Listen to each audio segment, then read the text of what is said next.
粉丝求助我们，说有一条金毛站不下来了，他也不想要了，也不想交给狗肉车，我们计划把它取回来，完了给它挑了一挑，看啥情况，准备把它接回来。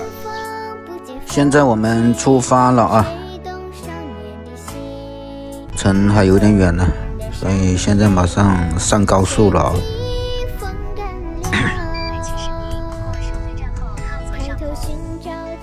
好了，下高速了，马上就快到了。就是这一家啊。我们现在已经看到这只金毛了，你看全身也是脏兮兮的，爬不起来。这只金毛呢，那个前腿是没有事的啊，只是那个后腿啊，然后是瘫痪掉的。现在一看，后腿是完全爬不起来的。听这个老板说啊，这只金毛犬呢瘫痪已经有一段时间了，能不能康复啊，现在还说不定。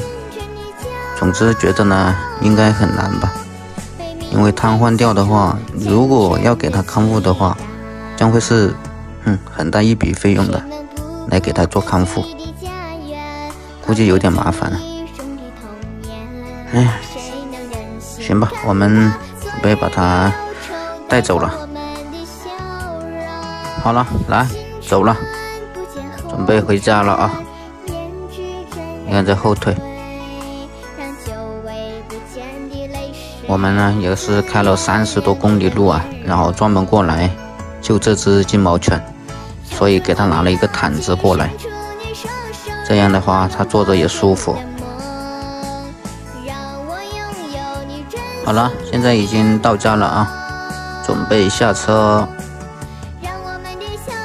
现在已经把它弄在这屋子里面来了啊，给它弄了一张毯子。它不吃，所以强行给它喂食。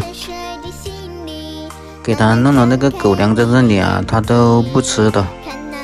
估计啊，它身上可能还有其他毛病啊。所以呢，我们得把它送到医院去给它检查一下。